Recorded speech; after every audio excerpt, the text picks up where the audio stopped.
مساء الفل عليكم في حلقة جديدة من برنامجكم حلبة الأكل. وما زلنا مستمرين في سلسلة قصة أكلة، والنهاردة عندنا أكلة مهمة جدا.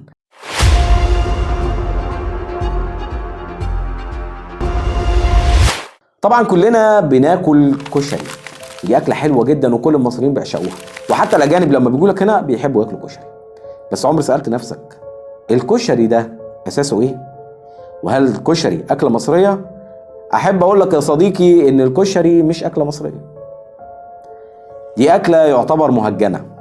زمان أيام الحرب العالمية الأولى الإنجليز جم فرضوا الحماية على مصر، وجابوا معاهم جنود هنود، ومن ضمن الجنود دول كان في واد ابن بلد قوي من نيودلهي اسمه شاهروخان. شاهروخان ده واد رجولة، جه هنا عمل أكلة حلوة قوي، والأكلة دي كانت جايه من الهند اصلا، وهي مشهوره عندهم، اسمها كوتشري. كوتشري دي عباره عن رز وعدس مع بعضه. قابله الواد حناطه المصري، قال له انت بتاكل ايه يا شاروخان؟ قال له دوري ماري كوريجري. قال له يعني حلال؟ اوري دوري ماري كتل كرنجا. قال له حلال يعني؟ قال له اوريني ماري كوريجري. قال له طب ماشي دوقني كده. اكل منها عجبته.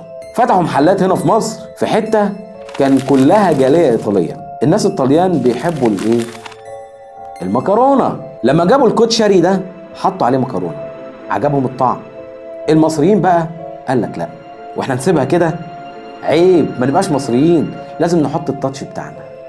حطوا عليها شويه دقه توم، حاجات كده من اللي تحرق القلب، وشويه صلصه عشان وانت بتاكل يجي لك حماوه. وشغلوا الصيدليات برضو، الفوار برضو ياخد دوره. وانتشرت الاكله في مصر انتشار فظيع، نظرا بقى لايه؟ مكوناتها رخيصه، لان مش داخل فيها لحوم، فكلها بقوليات يعتبر، تتعب القولون وتحرق القلب، بس حلوه. وفي عز انتشار الاكله دي شاهروخان قال كلمه مهمه جدا، كلمه التاريخ هيفضل يذكرها.